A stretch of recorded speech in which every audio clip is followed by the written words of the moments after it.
الله أكبر الله أكبر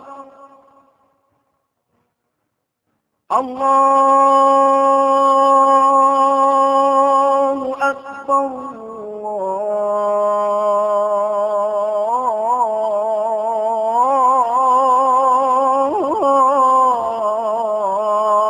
الله أكبر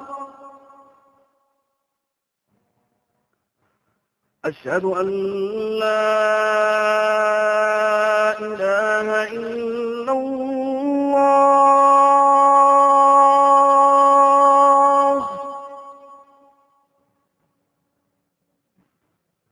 أشهد أن لا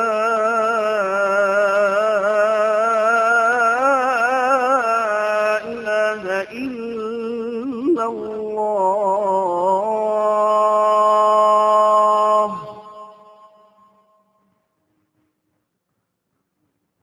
أشهد أن محمدا رسول الله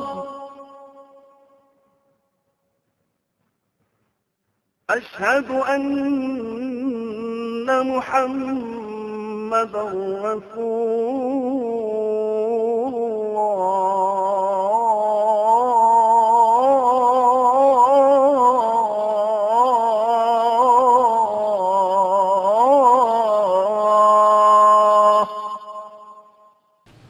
إن الحمد لله نحمده ونستعينه ونستغفره ونعوذ بالله فلا مضل له ومن يضلل فلا هادي له وأشهد أن لا إله إلا الله وحده لا شريك له وأشهد أن محمدا عبده ورسوله أما بعد فإن خير الحديث كتاب الله وخير الهدي هدي محمد صلى الله عليه وسلم وشر الأمور محدثاتها وكل محدثة بدعة وكل بدعة ضلالة وكل ضلالة في النار رب اشرح لي صدري ويسر لي أمري واحلل عقدة من لساني يفقهوا قولي رب أعوذ بك من همزات الشياطين وأعوذ بك رب أن يحضرون أعوذ بالله السميع العليم من الشيطان الرجيم قل إنما حرم ربي الفواحش ما ظهر منها وما بطن والإثم والبغي بغير الحق وأن تشركوا بالله ما لم ينزل به سلطانا وأن تقولوا على الله ما لا تعلمون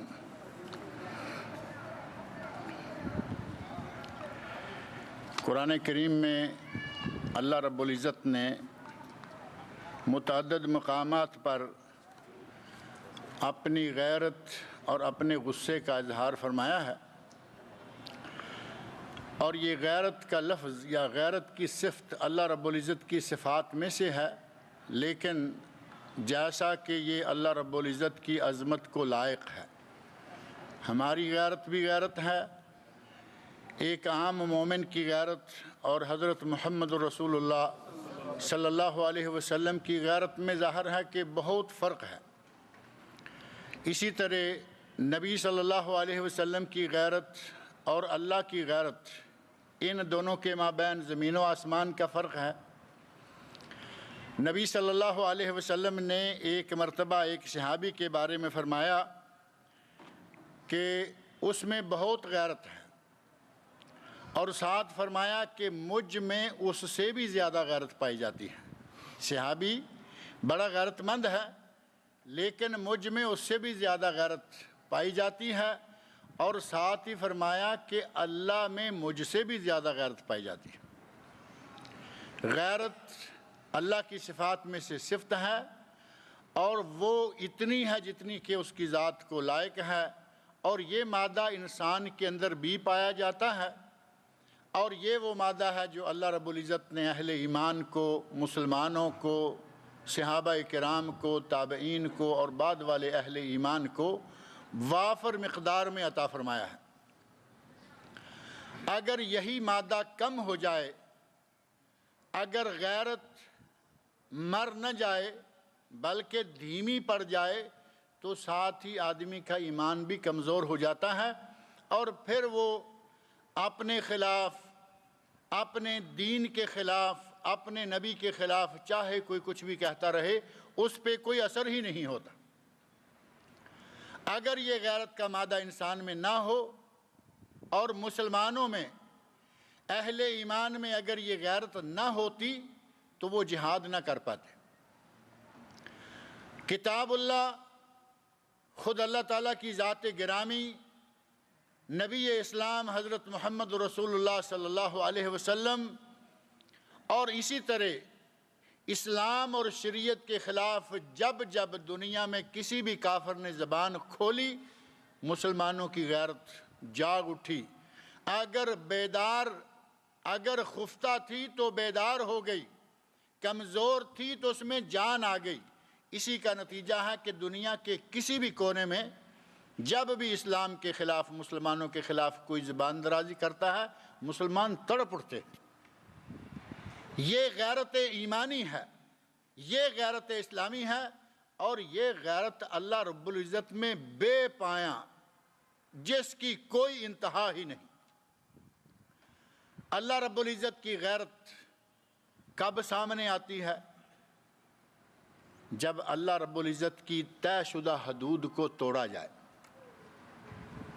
اللہ نے کچھ حدود مقرر کر رکھی ہیں، اگر ان حدود کو توڑا جائے تو اللہ کی غیرت اپنا کام کرتی ہے۔ قرآن کریم میں اللہ رب العزت نے فرمایا، یہ آیت جو میں نے ابھی آپ کے سامنے پڑھی ہے، قُلْ إِنَّمَا حَرَّمَ رَبِّيَ الْفَوَاحِشَ مَا ظَهَرَ مِنْهَا وَمَا بَطَنَ۔ اے میرے نبی کہہ دیجئے کہ اللہ نے فحاشی، وہ فحاشی ظاہری ہو یا فحاشی باطنی ہو، کھل کر فحاشی کر رہے ہوں، چھپ کر فحاشی کر رہے ہوں، اگر کوئی اس طرح کا فحش کام کرتا ہے تو یہ اللہ نے حرام کر رکھا ہے، یہ اللہ کو غصہ دلاتا ہے، اللہ ایسے کام پر غیرت میں آ جاتا ہے۔ اب یہ اللہ کی غیرت جہاں جہاں حدود اللہ کو توڑا جائے گا، جہاں جہاں اللہ کی حرام کردہ اشیاء کو مباح مان لیا جائے گا، کر لیا جائے گا، اور جہاں اللہ کی حلال کردہ چیزوں کو حرام قرار دیا جائے گا، اللہ کی غیرت سامنے آئے گی اور وہ اپنے ان بندوں پر غصہ کرے گا۔ یہ ہے اللہ کی غیرت، اور اللہ رب العزت نے اس غیرت کے مظاہر ہمیں دکھائے، نبی اکرم صلی اللہ علیہ وسلم کی زبان مبارک سے ایسی باتیں ہمیں پہنچائیں کہ نبی صلی اللہ علیہ وسلم ارشاد فرماتے ہیں، اے انصار، اے مدینہ والو، جب کسی بستی میں زنا پھیل جاتا ہے، زنا کو اللہ نے حرام قرار دیا ہے، فحاشی کو حرام قرار دیا ہے، فرمایا کہ جب کسی ملک میں، کسی قوم میں زنا پھیل جاتا ہے تو اس قوم میں طاعون کی بیماری اللہ تعالیٰ نازل کر دیتا ہے۔ طاعون، وہ بیماری جس کا آج علاج ہی کوئی نہیں ہے، میڈیکل اتنی ایڈوانس ہو چکی ہے، لیکن طاعون کا کوئی علاج نہیں۔ طاعون کون سی بیماری ہے؟ یہ جو زناکاری کے نتیجہ میں ایڈز کے نام سے آج آئی ہوئی ہے۔ اللہ رب العزت کی غیرت بندوں کو روک دیا، قرآن میں فرمایا وَلَا تَقْرَبُوا الزِّنَا، زنا کرنا تو دور کی بات ہے، زنا کے قریب بھی نہ جاؤ۔ اور زنا کے قریب جانا کیا ہے؟ غیر محرم عورتوں کی تانک جانچ کرنا۔ بازار میں نکلے ہوئے ہیں اور کچھ کر نہیں سکتے تو چلیں یہی صحیح، یہ کون جا رہی ہے، وہ کون جا رہی، یہ زنا کے قریب لے جانے والی باتیں۔ اور پھر آوازیں کسنا کہ شاید ہماری آواز پر کوئی ہماری طرف توجہ کر لے، یہ زنا کے قریب لے جانے والی باتیں ہیں۔ آنکھوں سے زنا، کانوں سے زنا، زبان سے زنا۔ نبی صلی اللہ علیہ وسلم ارشاد فرماتے ہیں کہ اعضائے جسم یہ مختلف جو ہیں یہ زنا میں حصہ دار ہیں۔ آخر میں بات یہ رہ جاتی ہے کہ انسان کی شرمگاہ اس کو پائے تکمیل تک پہنچا دیتی ہے یا وہ اس سے بچ جاتا ہے، لیکن آنکھیں، کان، زبان، ہاتھ، ہر چیز زنا میں حصہ دار ہوتی ہے۔ سڑک پر، بازار میں پریشان نظری بازار میں چل رہا ہے اور دیکھ رہا ہے کہ کون ہے، کیا ہے، کیسا ہے، کیسی ہے، یہ حرام ہے، یہ ناجائز ہے۔ قرآن کریم میں اللہ رب العزت نے خاص طور فرمایا، مومنو اپنی نگاہوں کو نیچے رکھو، اور مردوں کو فرمایا نگاہوں کو نیچے رکھو، عورتوں کو فرمایا نگاہوں کو نیچے رکھو، اور عورتوں کو تو ساتھ ہی پردہ کرنے کا بھی حکم دے رکھا ہے۔ عورت پردہ نہ کرے تو سمجھیں کہ اس سے غیرت مری ہوئی ہے۔ شوہر، بھائی، بیٹا، باپ جو ننگے منہ عورت کو لے کر بازار میں گھوم رہا ہے، سمجھیں کہ اس میں غیرت بالکل ختم ہو چکی ہے۔ یہ دیوس ہے۔ نبی صلی اللہ علیہ وسلم کے الفاظ میں، جو آدمی من یقر الخبث فی اہلہ، جو آدمی اپنے گھر والوں میں برائی کو برقرار رہنے دیتا ہے وہ دیوس ہے۔ اور برائی کو برقرار رہنے دینا کیسے ہوگا؟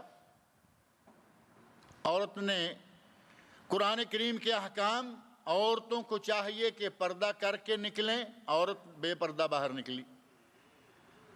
اب اگر شوہر روکتا ہے، نہیں رکتی، تو ایک الگ قضیہ ہے، ایک الگ معاملہ ہے کہ اس نے روکا، وہ نہیں رک رہی۔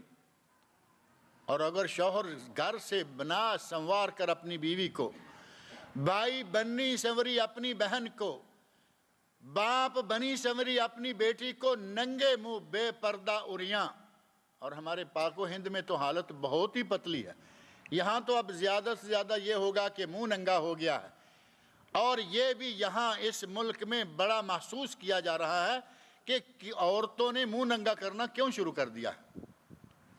یہاں آپ کو معلوم ہے، اور تو اور انگریز عورتیں بھی پردہ کیا کرتی تھی، امریکن عورتیں، برطانوی عورتیں سعودی عرب کے اندر حجاب، نقاب، ہر چیز پہن کر باہر نکلتی تھی۔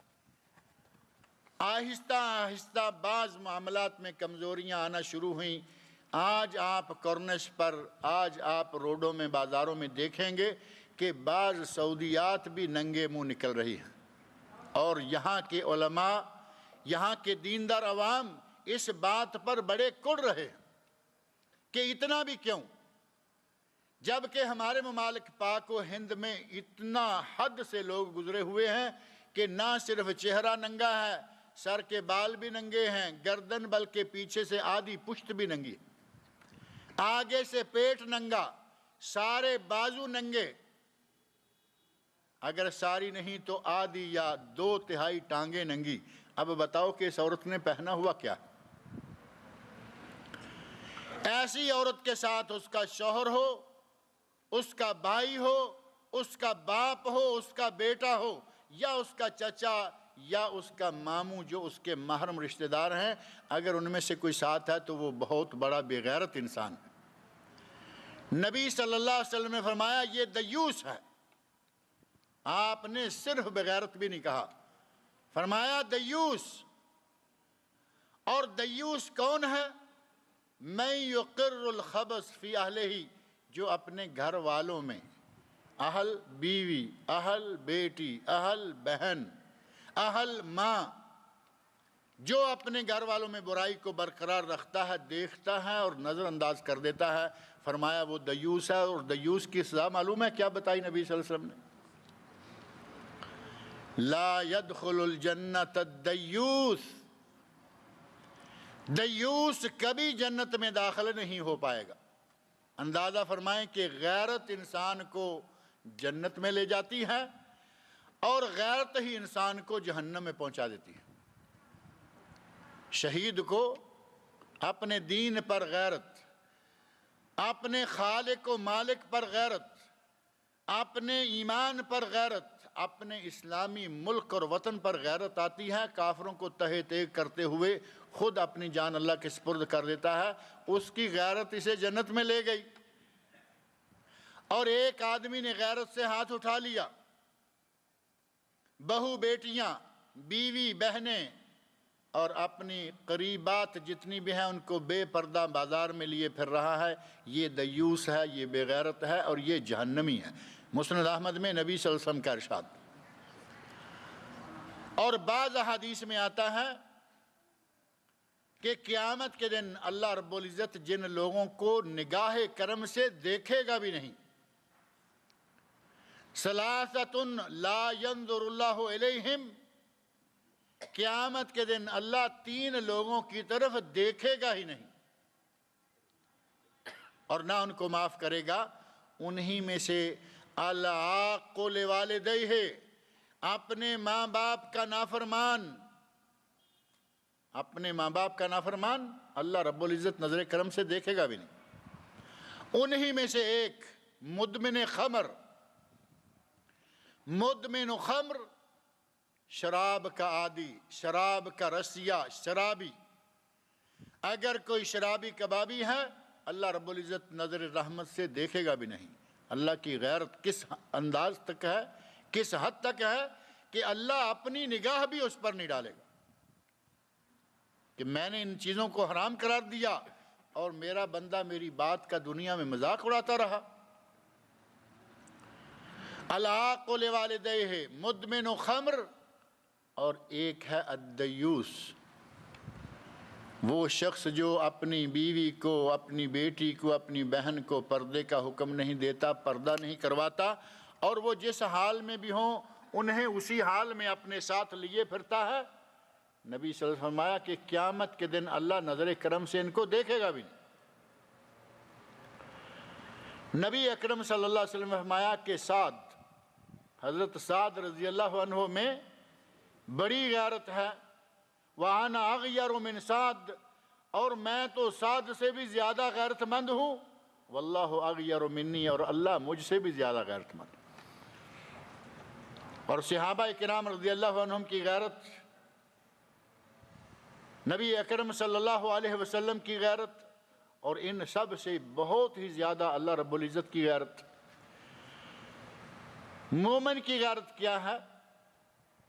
مومن، نبی اکرم صلی اللہ علیہ وسلم کے بارے میں ام المومنین حضرت عائشہ صدیقہ رضی اللہ عنہا بیان فرماتی ہیں، آپ نے کبھی کسی اپنے گھر والے کو، کسی باہر والے کو اپنے ہاتھ سے مارا نہیں، کبھی کسی پر دست درازی نہیں کی، ہاتھ نہیں اٹھایا۔ اور حدیث میں آتا ہے کہ 2 آدمی جہنم میں جائیں گے، ایک آدمی وہ جسے نبی نے قتل کر دیا، وہ سیدھا جہنمی ہے، کیونکہ نبی کسی بے قصور کو کبھی معصوم کو قتل نہیں کرے گا۔ اور دوسرا وہ بھی جہنمی ہے جس نے نبی کو قتل کر دیا۔ اب یہ تو بے قصور ہو ہی نہیں سکتا، جس نے نبی کو قتل کیا وہ بھی جہنمی، اور جسے نبی نے قتل کر دیا وہ بھی جہنمی۔ نبی صلی اللہ علیہ وسلم نے کبھی کسی پر ہاتھ نہیں اٹھایا، یہ آپ کے گھر کی شہادت، گھر کی گواہی۔ آپ کی زوجہ محترمہ فرماتی ہیں کہ آپ نے کبھی کسی کو نہیں مارا، اپنے گھر والے کو، اپنے باہر والے کو، کبھی کسی جانور کو نہیں مارا، لیکن جب اللہ کی کسی حد کو توڑا جاتا، جب محارم کی بے حرمتی کی جاتی تو نبی اکرم صلی اللہ علیہ وسلم اس وقت غیرت میں آ جاتے تھے۔ نبی اکرم صلی اللہ علیہ وسلم کی غیرت، جب اللہ کی مقرر کردہ حدود کو کوئی توڑتا تھا تو اس وقت آپ غیرت میں آتے تھے۔ اور ہمارے یہاں مسلمانوں کے یہاں غیرت کے معاملات جو ہیں وہ پیمانے ہی بدلے ہوئے ہیں۔ اگر کسی نے اسلام کی، نبی اسلام کی، قرآن کی بے حرمتی کی کوئی پرواہ نہیں، لیکن اگر کسی کی اپنی پگڑی اچھالی جا رہی ہو تو پتہ چلتا ہے کہ نہیں جی میں تو مومن ہوں، میں تو مسلمان ہوں، مجھے تو اس کا بدلہ لینا چاہیے۔ اپنی پگڑی کو ہاتھ آیا تو جاگ اٹھتا ہے، اور نبی کی پگڑی کو ہاتھ ڈالے۔ ابھی پچھلے دنوں نبی صلی اللہ علیہ وسلم کی پگڑی کو ہاتھ ڈالا گیا، ڈنمارک والے بدبختوں نے جو کارٹون بنائے نبی صلی اللہ علیہ وسلم کی پگڑی ہی کو بم کی شکل دے دی، سیدھا سادہ صاف ستھرے طریقہ سے انہوں نے نبی صلی اللہ علیہ وسلم کی پگڑی اچھالی، اور مسلمانوں میں جو کچھ ہوا وہ آپ کے سامنے ہے، یا اب جو ہو رہا ہے آپ کے سامنے ہے۔ وقتی طور پر ایک لہر اٹھی، اور الحمدللہ وہ بھی نہ ہونے سے اچھی ہے، لیکن ایک لہر اٹھی، تھوڑے سے عرصے کے بعد وہ لہر ختم ہوگی۔ لیکن جب اپنا معاملہ آتا ہے تو مرنے مارنے تک طے ہو جاتا ہے کہ اس نے میری پگڑی کو ہاتھ لگایا، اس نے میری پگڑی اچھالنے کی کوشش کی، اب یہ نہیں یا میں نہیں۔ لیکن نبی کی پگڑی آئی تو ہماری غیرت نے 1 مہینہ 2 مہینے کام کیا، اور اس کے بعد ٹھنڈی ہو گئی۔ اور مومن کی غیرت یہ ہے کہ وہ جب بھی کوئی برائی ہوتے دیکھتا ہے وہ اس کو گوارا نہیں ہوتا۔ برائی ہوتے دیکھے اس کی غیرت جاگ اٹھتی ہے، وہ برائی گھر میں ہو، وہ برائی بازار میں ہو، وہ برائی اس کے مکتب میں ہو، وہ اس کے معاشرے میں ہو۔ اور اس کے لیے نبی صلی اللہ علیہ وسلم نے صحیح مسلم اور حدیث کی دیگر کتب میں باقاعدہ کچھ سٹیپس بنائے۔ آپ نے فرمایا من رعا منکم منکرن فلیغیرہ بیدہ، تم میں سے جو شخص برائی دیکھے اسے اپنی قوت بازو سے روکے۔ اگر کوئی برائی دیکھتا ہے تو اپنی قوت بازو سے۔ مومن کی غیرت یہ ہے کہ وہ یہ نہیں کہ ادھر برائی ہو رہی ہے، یہ ادھر بیٹھا تسبیح پھیر رہا ہے، مومن سے یہ گوارا نہیں ہوتا۔ اگر برائی ہوتے دیکھتا ہے، پہلا سٹیپ اس کے لیے سب سے اعلیٰ ایمان کا درجہ یہ ہے کہ وہ اپنے ہاتھ سے اس برائی کو روکے۔ یہ اس کی غیرت کا تقاضا ہے۔ اور اپنا ہاتھ کہاں چلایا جا سکتا ہے؟ حاکم ہے تو اس کے ملک میں، گورنر ہے تو اس کے صوبے میں، اور کوئی چھوٹا افسر ہے تو اس کے ڈسٹرکٹ میں، اس کی تحصیل میں، اس کے تھانے کی حدود میں، اور اگر اس سے بھی اندر آ جائیں تو چیئرمین ہے، نمبردار ہے تو اس کے محلے میں۔ اب اس سے بھی اندر آ جائیں تو نبی اکرم صلی اللہ علیہ وسلم فرماتے ہیں کلکم راعن وکلکم مسئول عن رعیتہ، تم میں سے ہر شخص مسئول ہے، ہر شخص کو جواب دہی کرنا ہوگی اپنی رعیت کے بارے میں۔ شوہر یا باپ اپنے گھر میں اپنی اولاد اور بال بچوں کے بارے میں ان کا حاکم ہے یا نہیں؟ شوہر سے پوچھا جائے گا کہ تمہاری بیوی، باپ سے پوچھا جائے گا کہ تمہارے بیٹیاں اور بیٹے بچے، ان سب لوگوں سے، حتیٰ کہ عورت سے پوچھا جائے گا کہ تو گھر کی ملکہ تھی، تمہاری ملکیت میں ہوتے ہوئے یہ لڑکیاں اور لڑکے، ہر کسی کو اس کی حدود کے مطابق سوال ہوگا، اور ہر کسی سے پوچھا جائے گا کلکم مسئول عن رعیتہ۔ آپ نے یہ نہیں فرمایا کہ فلاں طبقہ اور فلاں لوگ، بلکہ ہر شخص جس کے زیر دست کوئی بھی کہیں بھی ہے، اس کو اپنے زیر دست کے بارے میں جواب دینا ہوگا کہ اس نے یہ کام کیا اور اس نے کیوں نہیں روکا۔ شوہر اپنی بیوی کے بارے میں، باپ اپنی اولاد کے بارے میں، ماں اپنی اولاد کے بارے میں۔ نبی صلی اللہ علیہ وسلم ارشاد فرماتے ہیں حتیٰ کہ بیوی اپنے گھر والوں، اپنے بچوں کے بارے میں جواب دہ ہوگی۔ اگر کسی کے آرام میں خلل آ رہا ہو تو باپ نے ڈنڈا اٹھایا ہوا ہوتا ہے، میں ڈیوٹی سے آیا، مجھے آرام کرنا تھا، بچوں کو روکا نہیں گیا، یہ نہیں ہوا وہ نہیں ہوا، کیونکہ اس کا اپنا آرام آج داؤ پر لگ گیا ہے۔ لیکن اگر گھر کے اندر یہ جاگ اٹھے، ہوش میں آ جائے، گھر کے اندر میوزک نے طوفان اٹھا رکھا ہے، گھر کے اندر اللہ کے احکام کی نافرمانی ہو رہی ہے، اللہ کی حدود کو توڑا جا رہا ہے، حاجی صاحب مزے سے پڑے ہیں، جو ہوتا ہے ہوتا رہے، اس کے آرام میں خلل آیا تو اس نے زمین آسمان کو ایک کر دیا، گھر کے اندر طوفان پیدا کر دیا کہ میں سو رہا تھا، یہ باہر آوازیں ایسے کیوں آ رہی تھی۔ اور جب اللہ کی نافرمانی اس کی ہوش میں، اس کے بیدار ہوتے ہوئے کی جاتی ہے، اس کے کان پہ جوں بھی نہیں رینگتی، اس پر کوئی اثر نہیں ہوتا۔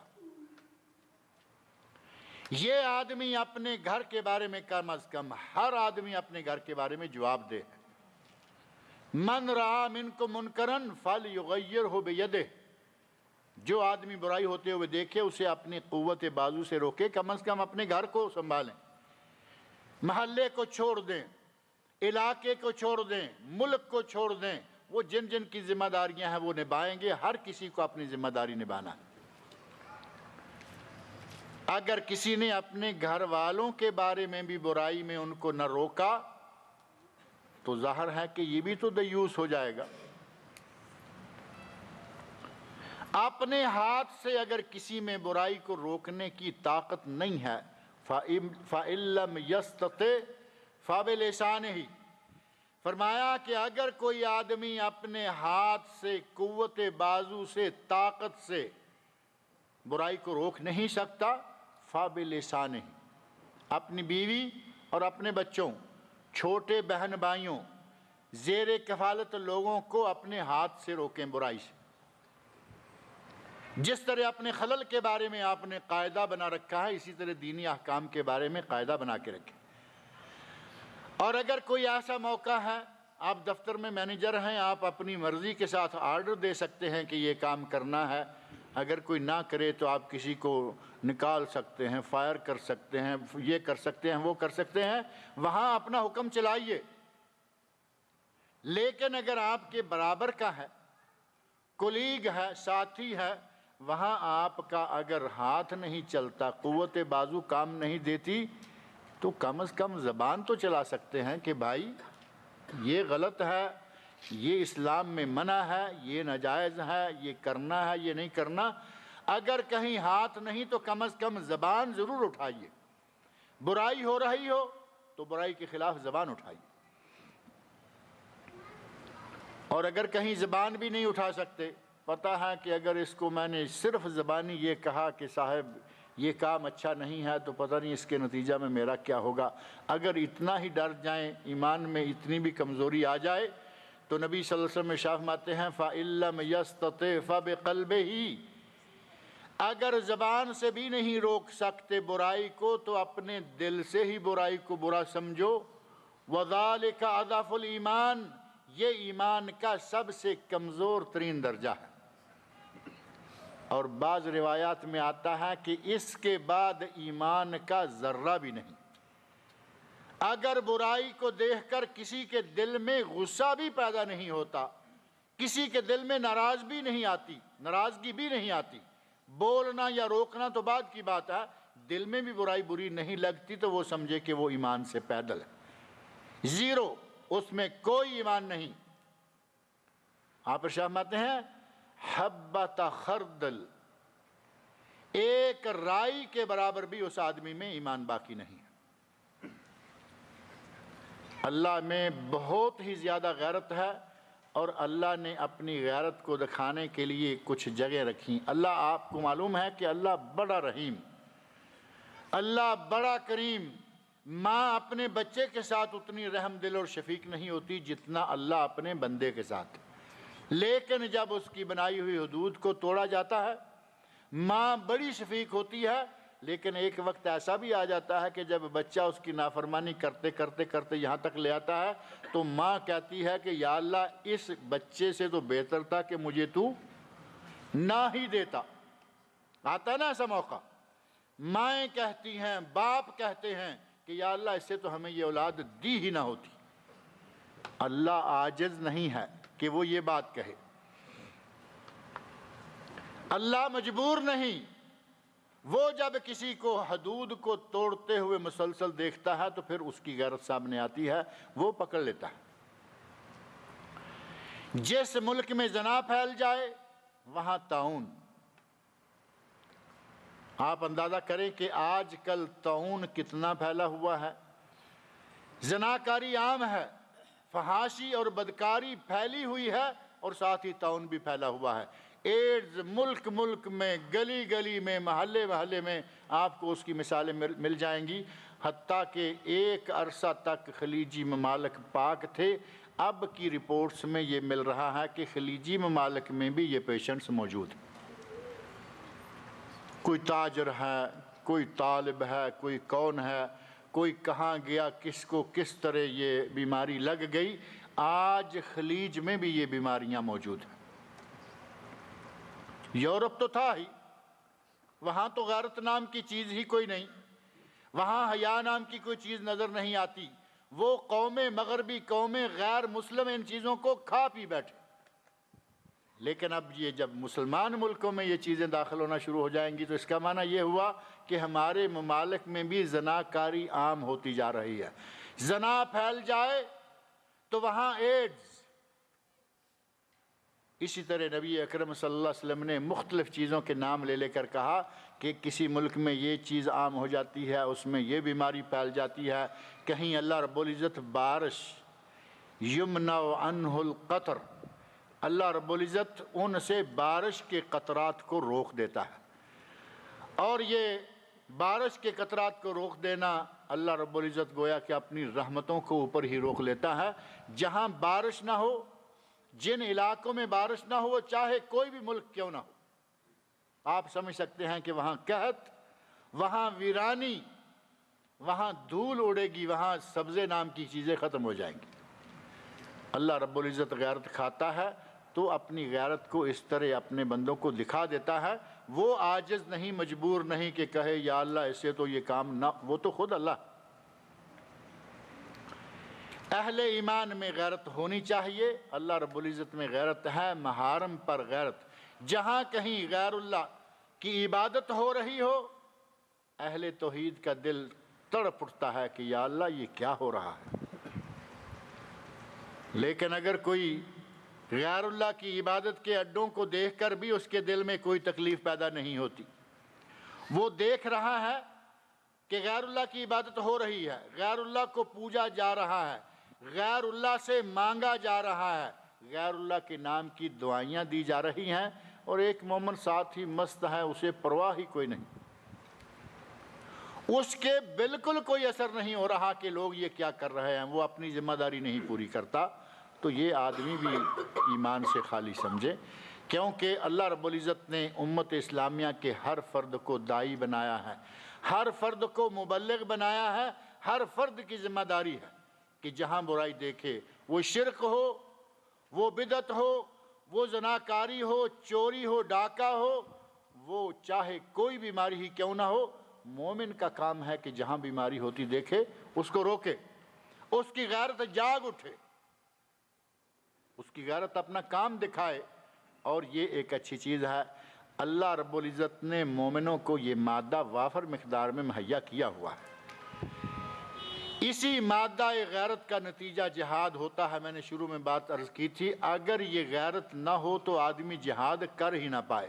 ملک لٹ رہا ہے، لٹتا رہے، ہماری عزتیں لٹ رہی ہیں، لٹتی رہیں، جب یہاں نوبت آ جاتی ہے آدمی دیوس ہو جاتا ہے، بے غیرت ہو جاتا ہے، وہ جہاد کیا کر پائے گا؟ کافر قوم میں اپنی عزتوں کے تحفظ کے لیے جو غیرت ہونی چاہیے وہ نہیں ہوتی، لیکن آج کافر مسلمانوں پر پھر بھی غالب ہیں، تو اس کی بھی تو کوئی وجوہات ہیں، اور وہ وجوہات غیرت نام کی کوئی چیز نہیں، وہ ہے ہوس اقتدار۔ یہ ملک بھی میرے تابع ہو جائے، یہ زمین بھی میرے ملک میں داخل ہو جائے، یہ لوگ بھی میرے نیچے لگ جائیں، یہ لوگ بھی میری بات مانیں۔ ورلڈ آرڈر کے نام سے ساری دنیا کو اپنے انڈر کرنے کے چکر میں ان میں غیرت نام کی کوئی چیز نہیں کہ وہ شاید غیرت کے لیے یہ جنگیں کر رہے ہیں۔ وہ دنیا کی دولت، دنیا کا اقتدار، دنیا کی سلطنت اور دنیا پر اپنا آرڈر تھوپنے کے لیے لوگوں کو زیر کرنا چاہتے ہیں۔ مسلمانوں میں جب تک غیرت رہی ہے، جب تک غیرت رہے گی، وہ کسی کافر کا ورلڈ آرڈر ماننے کے لیے تیار نہیں ہوں گے، نہ کبھی ہوئے نہ ہوں گے، کیونکہ مسلمانوں کا اپنا ورلڈ آرڈر ہے۔ مسلمانوں کا ورلڈ آرڈر کیا ہے؟ یہ قرآن۔ مسلمان دنیا میں جہاں جہاں بھی کہیں ہے، اس کے لیے صرف یہی ایک ورلڈ آرڈر ہے۔ دنیا میں جہاں جائے گا، جہاں رہے گا، اس کے لیے کتاب موجود ہے، قانون موجود ہے، دستور موجود ہے، اسے کسی غیر مسلم کے دستور کو ماننے کی ضرورت نہیں ہے۔ اللہ سے دعا ہے کہ وہ مسلمانوں میں جو غیرت ہے اس کو بیدار کرے، ایمان میں جو کمزوریاں آ چکی ہیں اللہ رب العزت اس ایمان کو دوبارہ بھرپور طریقہ سے ہمارے اندر بیدار کر دے۔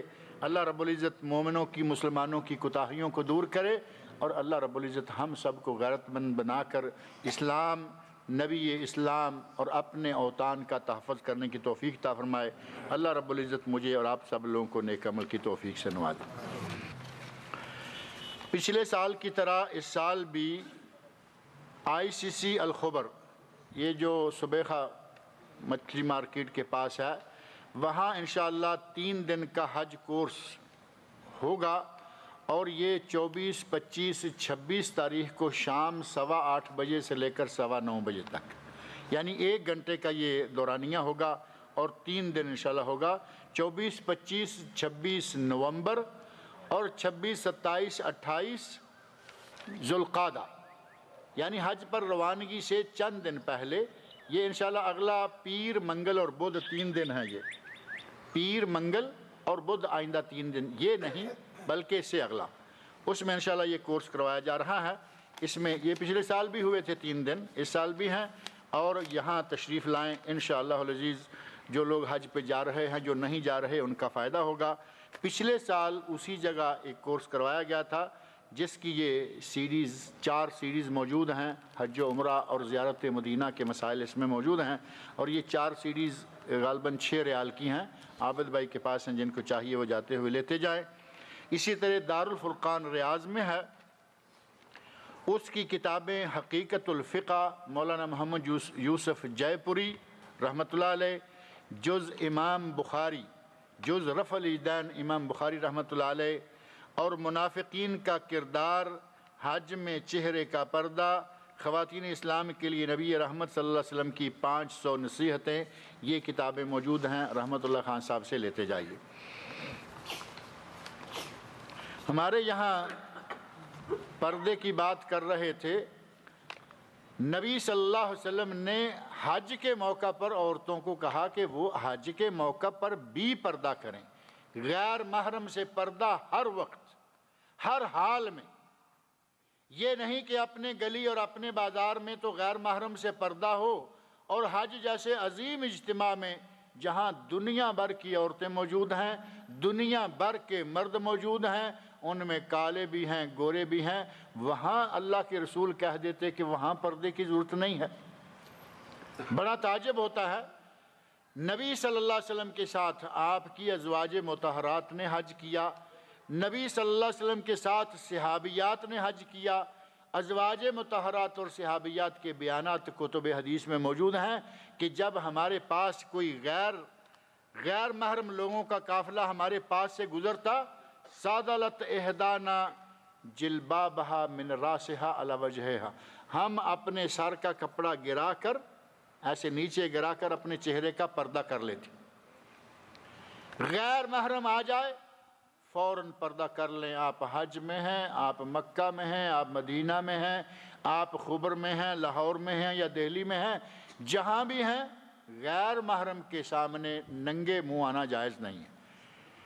اور ایک ہمارے آج مولوی حضرات ہیں اور دوسرے پڑھے لکھے لوگ ہیں، وہ کہیں گے جی حج میں تو عورت کا تو احرام ہی چہرے میں ہے، عورت کا احرام چہرے میں ہے، لیکن غیر محرم کے سامنے آتے ہوئے ننگا رکھنا جائز نہیں۔ نبی کی بیویاں پردہ کریں، نبی کے صحابہ کی بیویاں پردہ کریں، نبی کی بیٹیاں پردہ کریں، آج کی عورت کہے کہ نہیں۔ اب کیا یہ ممکن تھا کہ نبی صلی اللہ علیہ وسلم وہاں اس اجتماع میں کہتے کہ کوئی پردے کی ضرورت نہیں؟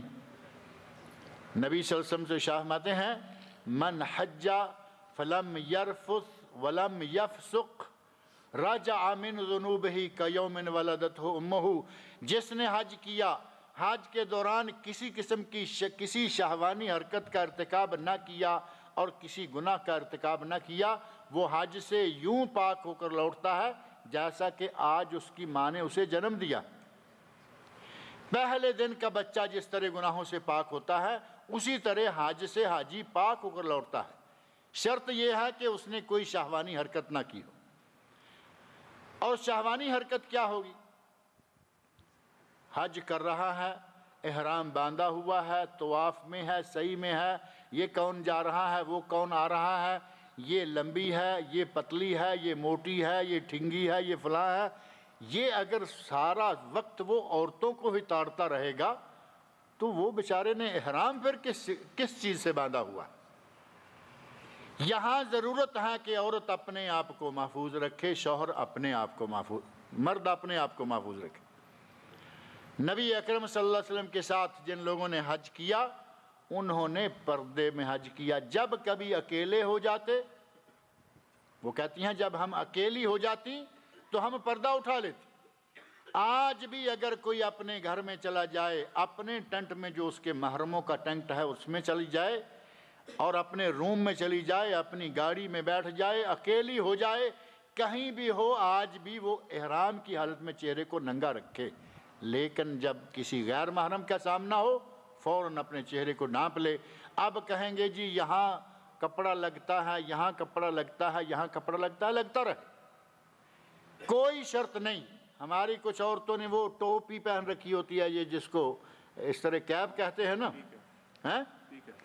پی کیپ پہن کر اس کے اوپر پھر کپڑا لیتی ہیں جی کہیں یہ چہرے کو، پیشانی کو، گالوں کو، ٹھوڑی کو پردے کا کپڑا نہ لگے۔ قطعاً اس کی ضرورت نہیں ہے، بالکل نارملی سر کا کپڑا گرا کے رکھیں، اور اب یہ کپڑا چہرے کو لگتا رکھے، لگتا رہے، کوئی منع نہیں، لیکن کپڑے کو باندھنا منع ہے۔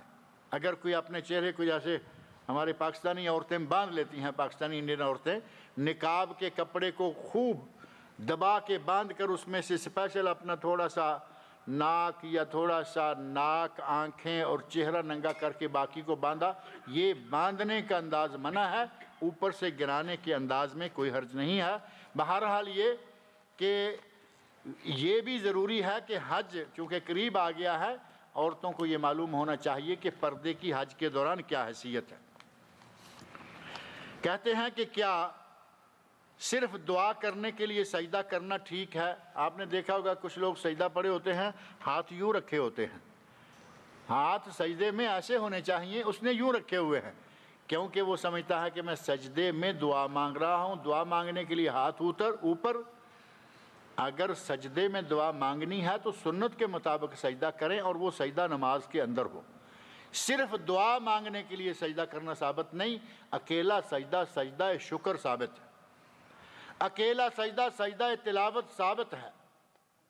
نبی صلی اللہ علیہ وسلم ارشاد فرماتے ہیں اقرب ما یکون العبد من ربہ وہو ساجد، بندہ اپنے رب کے قریب تر اس وقت ہوتا ہے جب وہ سجدے میں ہو۔ تو یہ سجدہ اکیلا مراد نہیں ہے، جب بندہ نماز پڑھ رہا ہو، نوافل، سنن، وتر یا فرض کوئی نماز پڑھ رہا ہے، اس وقت جو سجدہ ہے اس سجدے میں دعا مانگیے، یہ دعا ہے، دعا کی قبولیت کا وقت ہے۔ عشاء کی نماز کے بعد وتر پڑھ کر پھر رات کو تہجد کرنا ٹھیک ہے یا نہیں؟ اگر وتر پڑھ لیں تو اس کے بعد آپ دو رکعتیں کر کے 10 رکعتیں، 12 رکعتیں، 18 رکعتیں جتنی بھی پڑھیں پڑھتے رہیں۔ اب آپ وتر دوبارہ نہ پڑھیں کیونکہ وتر رات میں ایک ہے۔ نبی صلی اللہ علیہ وسلم ارشاد فرماتے ہیں لا وتران فی لیلۃ واحدہ، ایک رات میں 2 مرتبہ وتر نہیں ہے۔ ہم سفر میں ہیں، ہماری مغرب کی نماز ہو کر عشاء پڑھنی ہے اور مسجد میں مغرب کی نماز کھڑی ہے، آپ ان کے ساتھ عشاء کی نماز کی نیت سے کھڑے ہو جائیں، وہ 3 رکعتیں پڑھ کر سلام پھیر لیں گے، آپ ایک اور پڑھیں اور سلام پھیریں، آپ کی عشاء ہو گئی، ان کی مغرب ہو گئی۔ اگر دعاؤں کو اردو میں یاد کر لیا جائے تو کیا یہ ٹھیک ہے؟ اور اگر انہیں ڈائریکٹ عربی میں ہی یاد کر لیا جائے تو کیا گناہ ہے؟ جب یاد ہی کرنی ہے، اردو میں تو ترجمہ یاد کرنے میں شاید گڑبڑ ہو جائے، لفظ برابر نہ بیٹھیں، عربی میں انشاءاللہ کوئی گڑبڑ نہیں ہوتی۔ جب آپ یاد کریں گے اتنے وقت میں اردو، اتنے میں ہی عربی، اگر کوئی تھوڑا سا وقت زیادہ بھی لگ جائے گا تو ثواب بڑھ جائے گا۔ جب ایک کام کرنا ہی کرنا ہے، یا تو ہو کہ بھئی ہمیں جو کچھ آئے گا ہم اردو میں مانگتے رہیں گے، وہ ایک الگ بات۔ جب یاد کرنا ہے تو پھر عربی یاد کیجئے، اردو کو چھوڑ دیجئے، کیونکہ مسنون دعا وہ ہوگی جو عربی میں ہے۔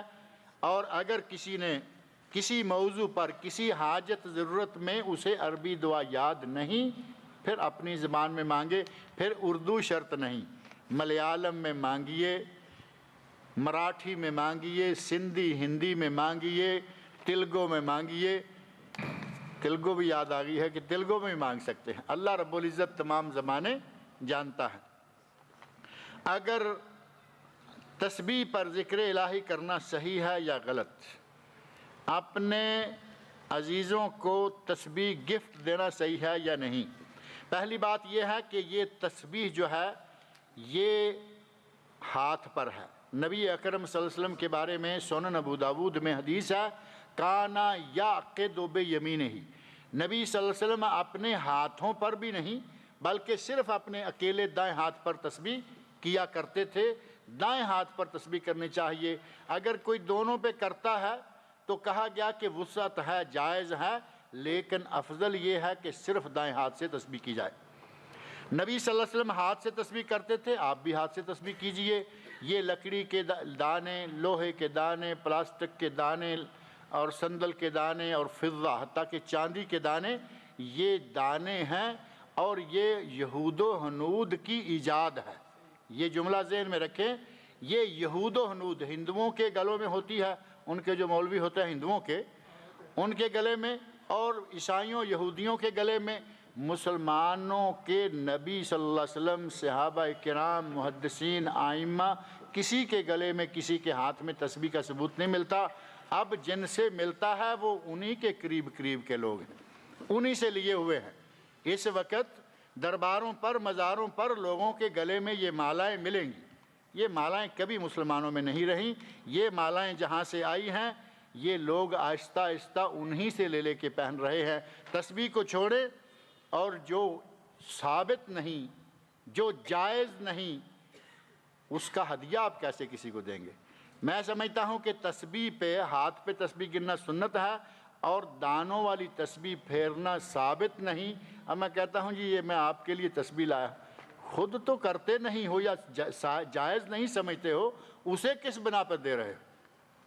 تو نہ خود کیجئے نہ کسی کو دیجئے۔ اور یہ تو چائنا سے بن کے آ رہی ہیں، آپ کو معلوم ہے تسبیح اکثر چائنا جاپان سے بنی ہوئی آ رہی ہے، یہ اسلامی ممالک میں بنتی ہی نہیں۔ لہٰذا یہ گفٹ جو ہے اس کو آپ لوگوں کو نہ دیا کیجئے۔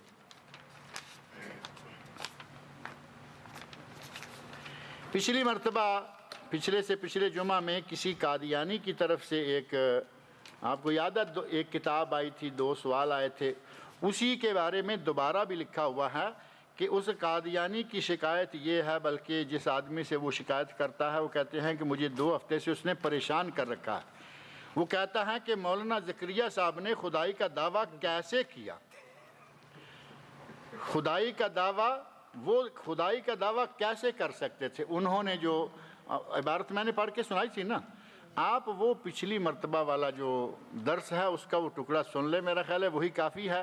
اب رہا یہ کہ وہ قادیانی پریشان کر رہا ہے، تو اس قادیانی کا آپ کو پریشان کرنا تو درست ہے۔ وہ کہتا ہے کہ تمہارے مولوی یہ باتیں کہتے ہیں، ہمارا مولوی ذرا سا پٹڑی سے اترا تو تم نے ٹھک سے کافر قرار دلوا لیا، تمہارے مولوی پٹڑی سے اترے ہی رہتے ہیں، ان کے بارے میں کیا سوچنا؟ تو یہ بہر صورت اس کا قادیانی کا پریشان کرنا ٹھیک ہے آپ کو، کیونکہ اسے سوال کرنے کا حق ہے۔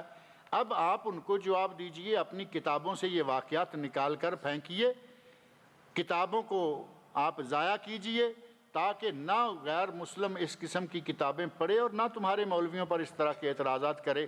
اپنے آپ کو سنبھالیے۔ اب یہ جو کسی نے نیچے یہ بھی کہہ دیا نا کہ نہیں وہ تصوف کی زبان ہے اور قادیانی تصوف کو کیا سمجھیں، قادیانی تصوف کو کیا سمجھے؟ تصوف تو ویسے ہی نہ شریعت ہے، وہ تو بنائی ہوئی شریعت ہے۔ تصوف جو ہے، اسلام میں تصوف نام کی کوئی چیز نہیں ہے۔ آپ نبی صلی اللہ علیہ وسلم سے لے کر صحابہ اور تابعین، تبع تابعین کہیں دیکھیں، آپ کو تصوف کے بارے میں کچھ نہیں ملے گا۔ زہد ہے، دنیا سے بے رغبتی، آخرت کی طرف رغبت، زہد موجود ہے، لیکن اس کو ان لوگوں نے ایسا رنگ دیا، نہ نماز کی ضرورت رہی، نہ داڑھی کی ضرورت رہی، نہ نبی کی ضرورت رہی، بلکہ یہ خود نبیوں سے بڑے ہونے کے دعوے کرتے ہیں۔ اب یہ دیکھیں، خدائی کے دعوے ہیں، اور ہر گناہ کو بھی نعوذ باللہ اس انداز سے اللہ کے کھاتے میں ڈال دیا کہ کرنے والا بھی کرنے والا کون ہے اور کروانے والا کون، جو پچھلی مرتبہ جملہ پڑھا تھا۔ اسی طرح اور بہت ساری، کوئی ایک نہیں، بہت ساری باتیں ہیں، مجھ میں تو، اس میں تو، کتے میں بھی نعوذ باللہ وہ، فلاں میں بھی وہ، اور پھر بات آ جاتی ہے تو ادھر جاتے ہیں تو پھر مدینے کی ہر چیز کے بارے میں وہ الفاظ شروع کر دیں گے کہ مدینے کے کتوں کو بھی سلام اور مدینے کی پیپسی کے ڈھکنوں کو بھی سلام۔ یہ کس طرح کی عقیدت ہے ان لوگوں کی، اور یہ کون سا دین لے کے چلے؟ اللہ رب العزت ان کو ہدایت عطا فرمائے۔ قادیانی پریشان ہے اور وہ مسلمانوں کو پریشان کر رہا ہے، کیونکہ مسلمانوں کے رہنماؤں نے یہ باتیں کر رکھی، اپنی کتابوں میں لکھ رکھی۔ شوہر بے نماز ہے اور بیوی کے کہنے پر بھی نماز نہیں پڑھتا، تو کیا بیوی خلا لے سکتی ہے؟ یہ مسئلہ آپ کو مولانا شیخ محمد صالح العثیمین رحمۃ اللہ علیہ، جو قسیم کے بہت بڑے عالم، بلکہ سعودی عرب کے عالم اسلام کے معروف عالم ہیں، ان کی کتاب بے تار کے نماز کا حکم، بے نماز کا نہیں، تار کے نماز کا حکم، اگر وہ آپ کھول لیں پڑھ لیں، مولانا شبیر احمد صاحب ہمارے ساتھی ہیں، انہوں نے ترجمہ کیا، دو آدمی والے نے، چھپا ہوا ہے یہاں، وہ سعودی عرب میں اکثر وہ ملتا ہے۔ پوری تفصیل جاننی ہے تو یہ کتاب پڑھ لیں۔ اسی موضوع کی ہماری ایک کتاب بھی الحمدللہ چھپنے کے قریب ہے، چھپنے گئی ہوئی ہے، تار کے نماز کا حکم، اور ان کا خلاصہ یہ ہے کہ پکا تارک نماز کافر ہے اور مسلمان بیوی کو اس کے نکاح میں نہیں رہنا چاہیے۔ اب رہا آگے مسئلہ کہ بچے ہیں، یہ ہیں، وہ ہے، وہ آپ جانیں، آپ کا کام جانیں۔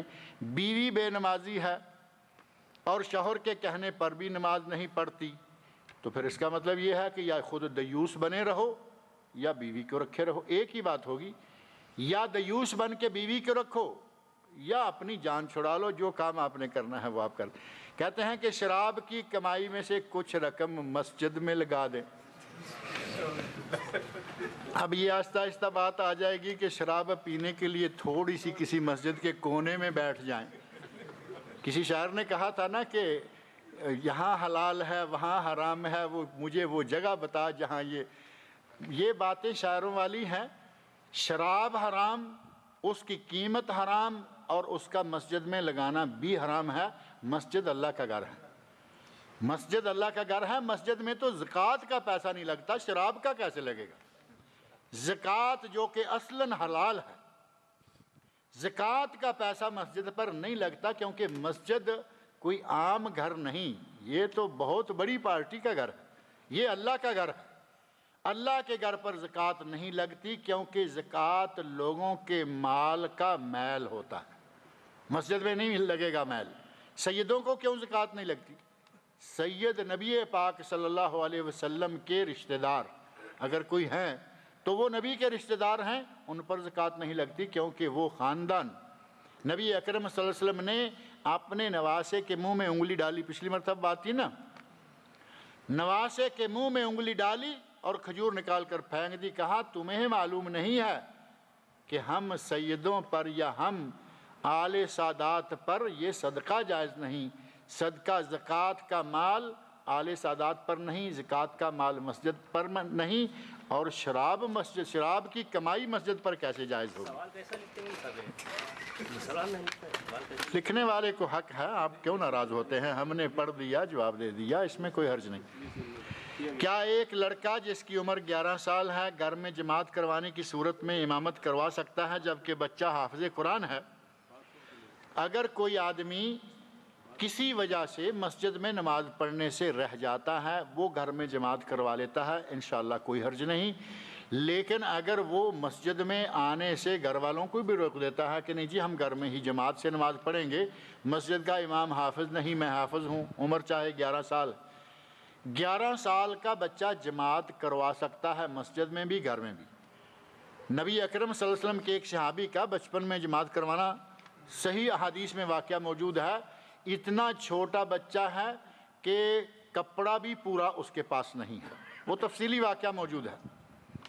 اور وہ صحابی بچہ کہتا ہے کہ مجھے سب سے زیادہ خوشی اس دن ہوئی جس دن محلہ والوں نے مجھے کپڑے خرید کے دیے، عورتوں نے شکایت کر دی غُطُّ أَنَّ أُسْتَ إِمَامِكُمْ، بھائی تم نے امام تو اس بچے کو بنا رکھا ہے، اس کے سرین یعنی پیچھے سے سجدے کی حالت میں یہ ننگا ہوتا ہے، عورتیں چونکہ پیچھے ہوتی ہیں، وہ جب سجدہ جائیں گی رکوع سے یا قومہ سے تو وہ آخر میں ہوں گی، کسی خاتون کی نظر پڑی، دیکھا کہ امام صاحب ننگے ہو رہے ہیں، بچے چھوٹا تھا، تو عورتوں نے شکایت کی کہ امام تو اس کو بنا رکھا ہے، اس کی شرمگاہ کو بھی ڈانپو اچھی طرح۔ تو محلے والوں نے مل کر انہیں کپڑا لے کے دیا۔ کہتے ہیں مجھے بڑی خوشی ہوئی کہ مجھے پورا سوٹ اس دن مل گیا، لیکن یہ بچے تھے۔ بچہ امامت کروا سکتا ہے، گھر میں کیا مسجد میں کیا، بوقت خاص طور پر، لیکن ایسا نہ ہو کہ یہ بچہ گھر میں جماعت کرواتا رہے اور مسجد کی امامت جو ہے اس کے گھر والے سارے ہی تارک ہو جائیں، ایسا نہیں ہونا چاہیے۔ سونے پر تو ہر سال زکوٰۃ نکالتے ہیں، لیکن گھر کے اندر دوسری قیمتی چیزیں مثلاً فریج، گاڑی، فرنیچر، اللہ کے بندو سونے اور پیسے پر دیتے رہو، یہ بھی بڑی بات ہے۔ لوگ تو اس پر بھی نہیں نکال رہے، پیسے اکٹھے کر کر کے جمع کیے چلے جا رہے ہیں، زکوٰۃ کی باری آتی ہے تو بھول جاتے ہیں۔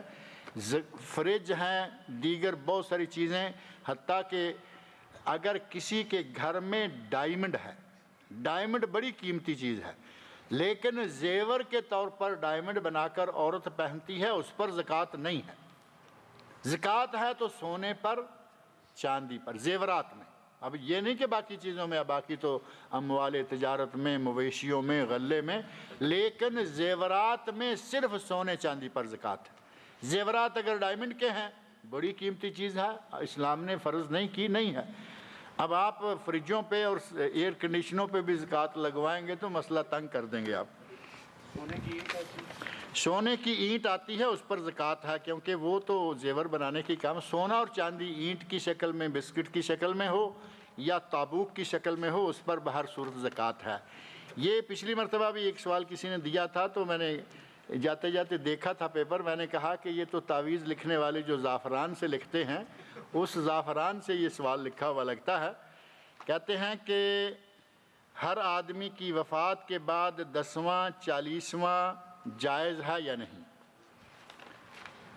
10واں، بلکہ اس سے پہلے آپ کل، پھر تیجا، پھر ساتہ، اور اس کے بعد 10واں اور 40۔ یہ کچھ چیزیں کم کر گئے ہیں، شاید کہتے ہوں گے کہ وہ ساری چیزیں جہاں ایک ہوتی ہے وہاں ساری ہی ہوتی ہے۔ نبی اکرم صلی اللہ علیہ وسلم کے عہد مبارک میں، صحابہ کرام کے دور میں، خلفائے راشدین کے عہد خلافت میں، اور زمانہ قدیم طویل زمانہ تک یہ چیزیں کہیں نہیں تھیں۔ یہ چیزیں ہمارے بر صغیر پاک و ہند میں کچھ لوگوں نے بنا لی۔ کھانے پینے کا ایک دھندا ہے کہ کبھی تیجے کی روٹی آ رہی ہے، کبھی ساتے کی آ رہی ہے، کبھی 10ویں کی آ رہی ہے، کبھی چہلم کی آ رہی ہے۔ ہمارے ایک شاعر نے پنجابی میں کچھ باتیں کہی ہیں، ان کا تھوڑا سا میں جملہ آپ کے سامنے رکھ دیتا ہوں۔ کہتے ہیں کل جو کرے گا تیجا بھی وہ بھرے گا۔ اردو میں قریب یہی ہے پنجابی کا، جو کل کرے گا وہ تیجا بھی بھرے گا، جو تیجا بھرے گا وہ ساتہ بھی کرے گا، جو ساتہ کرے گا وہ 10واں بھی دے گا، جو 10واں دے گا وہ چہلم بھی کرے گا، اتنے میں کوئی اور نہ مرے گا۔ یعنی لائن لگا دی انہوں نے کہ آج یہ وہ 10واں چہلم تک تو روٹی آئے گی مولوی کے گھر میں، اتنے میں کوئی اور مر جائے گا، وہاں سے آنا شروع ہو جائے گی۔ یہ کھانے کے دندے ہیں۔ نبی صلی اللہ علیہ وسلم کے عہد مبارک میں یہ نہیں تھا۔ ایصال ثواب جائز ہے، ایصال ثواب جائز ہے۔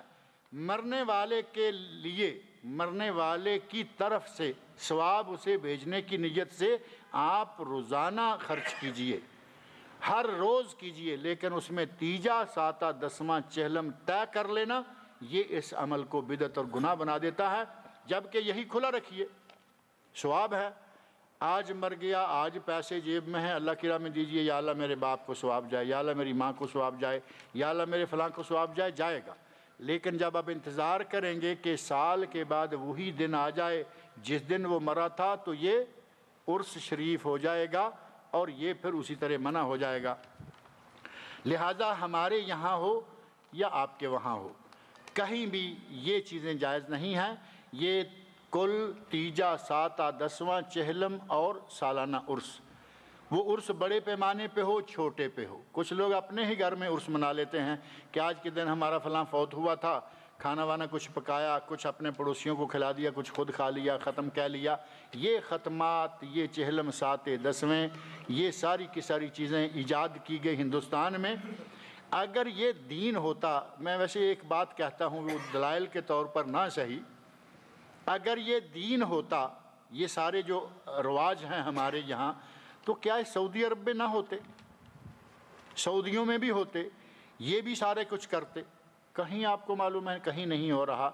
بڑے سے بڑا آدمی فوت ہو جاتا ہے، اٹھاتے ہیں بسم اللہ کر کے، بسم اللہ و علی ملت رسول اللہ قبر میں رکھ دیتے ہیں۔ کنگ فہد کی تدفین آپ نے دیکھی ٹیلی ویژن پر یا نہیں دیکھی؟ ساری دنیا نے دیکھی۔ دنیا کے بڑے بڑے پادری مسلمان ہوئے، انہوں نے کہا اتنا سادہ دین، اتنا بڑا کنگ، اتنا بڑا بادشاہ، سعودی عرب کا حاکم فوت ہوا اور اتنی سادگی سے ایک اسٹریچر پہ رکھا، چادر میں لپیٹا یا بشت میں لپیٹا اور انہوں نے قبر میں اتار دیا۔ نہ کوئی جشن، نہ کوئی یہ۔ ان کے یہاں تو آپ کو معلوم ہے کیا کیا کچھ ہوتا ہے۔ یہ ہے اسلام، یہ ہے صحیح معنوں میں سنت طریقہ کے مطابق تدفین۔ اور پھر اس کے بعد آپ اگر آل سعود چاہے تو ہر سال وہ ہمارے پورے ملک کی خوراک مہیا کر دے کہ یہ جی تیجا ہے، یہ ساتہ ہے، یہ دسواں ہے، کچھ بھی نہیں ہوا۔ اگر یہ سنت ہوتا، اگر یہ ثواب ہوتا تو سعودی عرب میں حاکموں کے بعد، چھوٹے کے بعد، چھوٹے کے بعد ہمارے یہاں محلوں میں کہیں کا بھی نظر ہی نہیں آتا۔ اور صرف یہاں نہیں، پوری خلیج گھوم جائیں کہیں نظر نہیں آئے گا۔ نظر آئے گا کہاں؟ نہیں، یہاں بھی آئے گا کہاں؟ ہمارے گھروں کے اندر چھپ کر، بھائی آ جانا آج دسواں ہے، چوری چھپے اندر اندر۔ یہ تو کوئی دین نہیں ہے نا۔ اگر دین ہوتا تو عربوں میں بھی کھلے عام یہ کام ہوتا، نہیں ہے۔ اس کا معنی یہ ہوا کہ یہ بھی دین نہیں ہے۔ ذکر رسول پاک صلی اللہ علیہ وسلم، مثلاً کوئی بھی محفل جس میں نبی صلی اللہ علیہ وسلم کا ذکر ہو، اس میں نبی پاک صلی اللہ علیہ وسلم خود موجود ہوتے ہیں یا نہیں؟ اب یہ حاضر ناظر والی پارٹی ہے کہ نبی صلی اللہ علیہ وسلم نعوذ باللہ ہر جگہ موجود ہوتے ہیں۔ اب آپ بتائیے کہ اگر نبی پاک صلی اللہ علیہ وسلم اس مجلس میں موجود ہوتے اور میرا یقین ہو کہ نبی پاک یہاں موجود ہیں، میں یہ جرت کر سکتا تھا کہ میں کرسی پہ بیٹھوں؟ کیا سمجھتے ہیں آپ؟ اس آدمی کی، اس نعت خوان کی، اس خطیب کی، اس واعظ کی، اس مدرس کی کتنی بڑی جسارت، بلکہ میں کہوں گا کہ کتنی بڑی گستاخی ہے کہ یہ مانے کہ نبی مجلس میں موجود ہیں اور خود کرسی پہ بیٹھا ہوا اور نبی کہاں؟ نبی کہاں بٹھا رہا ہے؟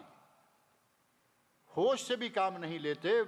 شریعت اور مسائل دلائل تو دور کی بات ہے، ہوش کو بھی اپنی جگہ پہ استعمال نہیں کرتے کہ نبی کو کہاں کہاں لا رہے ہو۔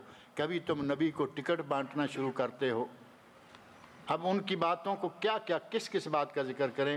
اگر میرے آنے جانے کا ٹکٹ کا انتظام تم اپنے ذمہ لے لو تو میں لاہور میں رہتا ہوں۔ اب یہ جانے کے لیے نبی پاک نے ٹکٹ اس سے مانگ لیا، آئے کس کے ٹکٹ پر تھے؟ عجیب انہونی قسم کی باتیں جو انڈرسٹوڈ بھی نہیں ہوتی بلکہ نامعقول باتیں اور بڑے بڑے مولویوں کے منہ سے نکلتی رہتی۔ نبی پاک صلی اللہ علیہ وسلم اگر ہر جگہ موجود ہوتے ہیں، ہر مجلس میں موجود ہوتے ہیں، نبی پاک کا ذکر گرامی تو پوری دنیا کے ہر مسلمان کرتا ہی رہتا ہے، مجلسوں میں، جمعوں میں، جلسوں میں، خطبوں میں، گھروں میں۔ تو نبی پاک کہاں کہاں موجود ہوں گے؟ کہاں کہاں آپ گستاخیاں کریں گے نبی صلی اللہ علیہ وسلم کی؟ انسان کے مرنے کے بعد اس کی فاتحہ خوانی، یہ فاتحہ خوانی وہی ہے جس کا ذکر میں نے پہلے کیا ہے، اس کو چہلم کہیں یا کچھ اور کہہ لیں، وہ آپ کی مرضی ہے۔ یہ 2 پرچیاں ہیں، پڑھ لیں یا اگلے جمعے پہ ڈال لیں؟ یہ درخواست پہنچائیں کہ دوسرا، اچھا یہ تو مرحلے اس مسجد کی انتظامیہ تک یہ درخواست پہنچائیں کہ دوسرے فلور کے لیے کارپیٹ کا انتظام کریں۔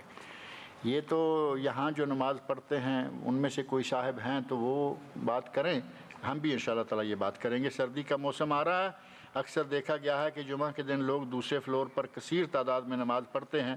دوسری بات یہ کہ اگر کسی وجہ سے تاخیر ہو رہی ہو تو لوگوں سے چندہ بھی اکٹھا کیا جا سکتا ہے، یعنی اگر مسجد والے کارپیٹ نہ ڈالیں تو ان کا مطلب ہے کہ چندہ اکٹھا کر کے بھی ہم یہاں ڈال لیں گے۔ بہرحال مسجد والے انشاءاللہ انتظام کریں گے، ان سے بات کریں گے۔ یہاں جو لوگ نماز پڑھتے ہیں وہ امام صاحب سے یہ بات کہہ دیں۔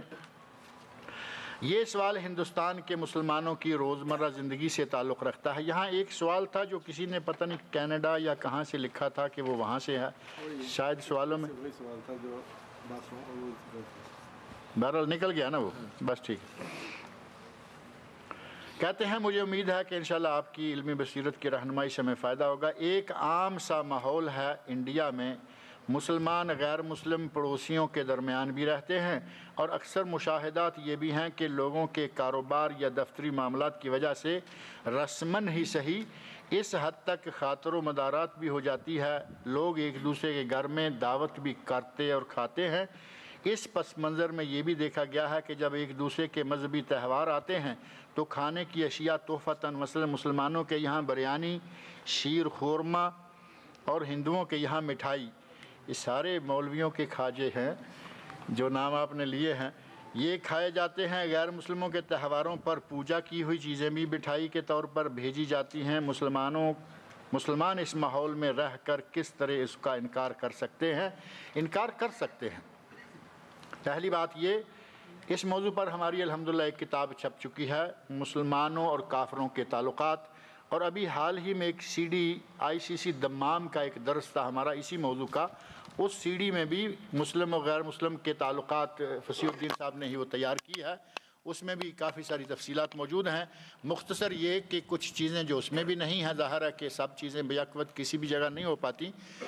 ایک یہ کہ غیر مسلموں کا تہوار آ جائے، ہولی، دسہرہ یا کچھ اور نام ہیں ان کے، دیوالی ہے، ہولی، دیوالی، دسہرہ، ان تہواروں پر اگر آپ کہیں ان کو جا کے میری ہولی، میری دسہرہ، یا کوئی اور نام لے لیں کہ آپ کو مبارک ہو ہولی، دیوالی اور دسہرہ، تو علامہ ابن عثیمین رحمۃ اللہ علیہ کا ایک فتویٰ دیواروں پہ، مسجدوں میں، بازاروں میں بڑا عام ایک سال پہلے بٹا، اس میں انہوں نے لکھا کہ یہ قطعاً ناجائز ہے۔ یہ کہنے والا گویا کہ ان کے مذہب کے صحیح ہونے کی بات کہتا ہے کہ تمہیں ہولی دیوالی مبارک ہو، گویا کہ تمہارا مذہب بھی ٹھیک ہے۔ تو اگر کوئی آدمی کسی ہندو کو یہ مبارک دیتا ہے تو اس کا یہ عمل غلط ہے، اسے یہ نہیں چاہیے کہ یہ اس کی تصدیق بنتی ہے۔ اسی طرح اب مسئلہ رہا یہ کہ آپ عید کے دن اپنی قربانی کا گوشت ان کو دے آتے ہیں، وہ ہولی دیوالی پہ آتے ہیں، مٹھائی آپ کے گھر میں ڈال دیتے ہیں، آپ نے تو کچھ پڑھا ہوا نہیں ہوتا، اور وہ اپنا یہ جو لکھا ہے کہ وہ پڑھ کے بھی لاتے ہیں، اس کا کھانا جائز نہیں ہے۔ اگر کسی مجبوری کے تحت آپ پھنسے ہوئے ہیں، پریشان ہیں، ماحول ایسا ہے کہ آپ لینے سے انکار نہیں کرتے، اس کو لے لیں، لیکن اس کو آپ چونکہ اس پر پوجا کی ہوئی ہے، اب یہ اوپر لکھا ہوا ہے کہ اس پر پوجا کی ہوئی ہے، اس کو آپ کھائیں گے تو یہ کھانا آپ کے لیے جائز نہیں بلکہ یہ حرام ہوگا، یہ غیر اللہ کے نام کا کیا گیا ہے۔ اگر مجبوری ہے، پریشان ہیں، آپ کو پتہ ہے کہ انکار کیا لینے سے تو اڑا دیے جائیں گے، ایسی شکل میں لے لیجئے، لیکن اس کو ویسٹ کر دیجئے، اس کو کھائیے نہیں۔ اب آپ کہیں کہ شیر خورما آیا ہے، یہ کوئی ضروری تو نہیں ہے نا کہ شیر خورما حیدرآبادی ہی پکاتے ہیں، شیر خورما ہندو بھی پکاتے ہوں گے، یہ تو علاقے کی غذا ہے۔ شیر خورما آ گیا، آپ کی زبان سے رال ٹپکنے لگی، مٹھائی آ گئی، آپ کی باچھیں کھل گئیں، نہیں، یہ کافروں کی پوجا کی ہوئی چیزیں آ رہی ہیں، ان میں سے ذرہ برابر بھی کھانا، کہیں یہ بھی نہ ہو کہ نہیں جی ہم بڑے نہیں کھاتے، بچوں کو کھلا دیتے ہیں۔ بچوں کو کھلائیں گے تو کھاتے کھاتے عادی ہو جائیں گے، انہیں معلوم ہے کہ ہمیں تو ماں باپ بچپن سے ہی یہ شیر خورمے اور یہ حلوے ہندوؤں کے آئے ہوئے کھلاتے تھے، وہ کھاتے رہیں گے، وہ بڑے ہو کے بھی کھائیں گے، لہٰذا نہ خود کھائیں نہ بچوں کو کھلائیں، بلکہ ان چیزوں کو ویسٹ کر دیں، اور اگر ہمت ہے تو نہ لیں، لیکن اس کی ہمت کرنا ایک کار دارد والی بات ہے۔ البتہ یہ کہ لے لیں تو اس کو کھائیں نہیں، ویسٹ کر دیں، اس طرح آپ اچھے طریقے سے ان کے مابین رہیں۔ اب رہا یہ کہ انہوں نے آپ کی دعوت کی، عام حالات میں دعوت کھائیے۔ اگر آپ کو معلوم ہے کہ ان کے گھر میں شراب نہیں پی جاتی، برتن پینے والے صاف ہوں گے، ان کے گھر میں خنزیر نہیں کھایا جاتا، ان کے پکانے والے برتن بھی صاف ہوں گے، عام سے صاف ستھرے لوگ ہیں، کھا لیجئے۔ ان کا پکا ہوا کھانا جائز، شرط یہ ہے کہ وہ مرغی بھی اس نے اپنے ہاتھ سے نہ کاٹی ہو۔ اگر مرغی مسلمان کی ذبح شدہ ہے، یا آپ نے ذبح کر کے ان کو دے دی تو کوئی حرج نہیں، مسلمان کی دکان سے لا کے گوشت پکا کے دے دیں کوئی حرج نہیں۔ غیر مسلموں میں سے عیسائی یہودی کو چھوڑ کر کسی بھی غیر مسلم کے ہاتھ کا ذبیحہ حلال نہیں۔ چاول پکا کے دیں کھائیں، اللہ کی نعمت ہے، آپ کو روٹی پکا کے دیں کھا لیں کوئی حرج نہیں ہے، لیکن اگر جی چاہے تو کھا لیں، اگر کسی کا جی نہیں چاہتا۔ بعض لوگ اس ماحول سے کافی دور ہوش سنبھالتے ہیں، ان کو ہندو کے پاس بیٹھنا بھی گوارا نہیں، انہیں کھانا تو دور کی بات ہے، اس کے ساتھ ملنا جلنا۔ کئی لوگوں کو دیکھا گیا کہ وہ پھنسے ہوئے ہاتھ تو ملا لیتے ہیں، ہاتھ بھی غیر مسلموں کے طریقے سے ملاتے ہیں، وہ جو ہاتھ جوڑنے والا انداز ہے۔ ایک سنت یہ ہے کہ دائیں ہاتھ سے مصافحہ کریں بس، لیکن اگر کسی نے دائیں ہاتھ سے مصافحہ کر لیا، کچھ لوگ وہ ہیں کہ بعد میں اپنا ہاتھ دھوتے کہ ہندو سے ہاتھ لگ گیا، پتہ نہیں اس کا ہاتھ کیسا تھا۔ احتیاط یہی ہے، لیکن اگر صاف ستھرا ہندو ہے، اس کا پکا ہوا ذبح شدہ نہ ہو، صرف پکا ہوا ہو، تو وہ کھانا کھایا جا سکتا ہے۔ اس طرح کی دعوت آپ ان کی کریں، وہ آپ کی کریں، انشاءاللہ کوئی حرج نہیں ہے، لیکن ان کے پڑے ہوئے وہ نہ کھائیں جن پہ انہوں نے اپنی پوجا پاٹ کر رکھی ہے۔ مرنے کے بعد انسان کو یہ اسی تعویذ میں بہت ساری باتیں لکھی ہوئی ہیں، انہی میں ایک یہ بھی ہے کہ مرنے کے بعد نبی صلی اللہ علیہ وسلم قبر شریف میں آتے ہیں یا نہیں آتے ہیں۔ اب ان کے یہاں جب ہر جگہ آتے ہیں تو کیا کہیں گے، ان کے یہاں کہاں نہیں آتے ہوں گے۔ اسی طرح کی کچھ باتیں ہیں جو آپ تفصیل کے ساتھ درس لیں، انشاءاللہ تعالیٰ آپ کو اس سے فائدہ پہنچے گا۔ اللہ رب العزت مجھے اور آپ سب لوگوں کو نیک عمل کی توفیق عطا فرمائے۔ فرمائیے اور جلدی فرمائیے، لوگ نکل جائیں گے پھر فائدہ نہیں۔ آپ آئے ہوئے باہر سے ویزے کے اوپر اسٹیمپ کیا ہو کہ عمرہ اور حج نہیں کر سکتے، آج کل حج کے مہینے ہیں تو وہ مکے جانا چاہتے ہیں، کیا احرام کے بغیر ان کی نیت نہیں ہے عمرہ کرنے کی تو جا سکتے ہیں اور طواف وغیرہ کر سکتے ہیں؟ پہلی بات یہ ہے کہ اگر کوئی سعودی عرب میں داخل ہوا عمرے کے ویزے پر، عمرے کے ویزے کو نہیں کی ویسے وزٹ کے ویزے پر یہاں داخل ہوا، اور اسے چونکہ قانونی طور پر اجازت نہیں ہے کہ وہ عمرہ یا حج، عمرہ تو کر سکتا ہے حج نہیں کر سکتا، اور ان دنوں میں وہ مکہ جانا چاہتا ہے، ان دنوں عمرہ بھی بند ہے اور صرف تشریح والا حاجی جا سکتا ہے، اس آدمی کے لیے جیسا کہ سوال میں یہ کہا جا رہا ہے کہ وہ حج عمرے کی نیت کے بغیر مکہ میں بغیر احرام کے داخل ہو سکتا ہے یا نہیں، تو اس میں کوئی حرج نہیں ہے۔ احرام اس کے لیے واجب ہے، اس کے لیے شرط ہے جس کی نیت حج یا عمرے میں سے ایک کی ہو، بغیر اس کے جو جانا چاہتا ہے جائے، اور احرام کی اندر سے اگر باندھ کے بعد میں کسی موقع پہ کرتا ہے تو اس کو ظاہر ہے کہ دم دینا پڑے گا، لیکن یہ کہ حرم شریف میں نمازیں پڑھے طواف کرے کوئی حرج نہیں ہے، صرف اتنے کام کے لیے اسے احرام باندھنے کی ضرورت نہیں ہے۔ ایک سوال جیسے آپ نے بتایا زکوٰۃ کی ڈائمنڈ پہ زکوٰۃ نہیں ہے، لیکن اگر کوئی جویلریز میں سونے کے ساتھ ڈائمنڈ ہے تب کیسے ہوگا؟ اگر کہیں ایک بات تھوڑی سی وضاحت طلب ہے، اچھا ہوا یہ بھی آ گئی کہ کسی نے زیور میں زکوٰۃ دینی ہے تو اس کے سونے میں کچھ ڈائمنڈ بھی لگا ہوا ہے، تو اب اگر ظاہر ہے کہ ڈائمنڈ کو الگ کر کے مالک جس نے بیچا ہے وہ بتا دیتا ہے کہ اس میں اتنا سونا ہے اتنا ڈائمنڈ ہے، ڈائمنڈ کی قیمت وہ الگ لیتے ہیں، سونے کی الگ لیتے ہیں، ایسی شکل میں ڈائمنڈ جب الگ ہو جائے گا تو اس پہ زکوٰۃ ختم ہو گئی، اس پہ زکوٰۃ نہیں ہے۔ باقی جو زیور ہیں اس کی زکوٰۃ ہے، اس نے لکھ دیا کہ اس میں 5 گرام یا 5 تولے سونا ہے، 1 گرام ڈائمنڈ ہے، سونے کی قیمت یہ، ڈائمنڈ کی یہ، ڈائمنڈ کی مائنس کر دیں، باقی جو ہے اس کی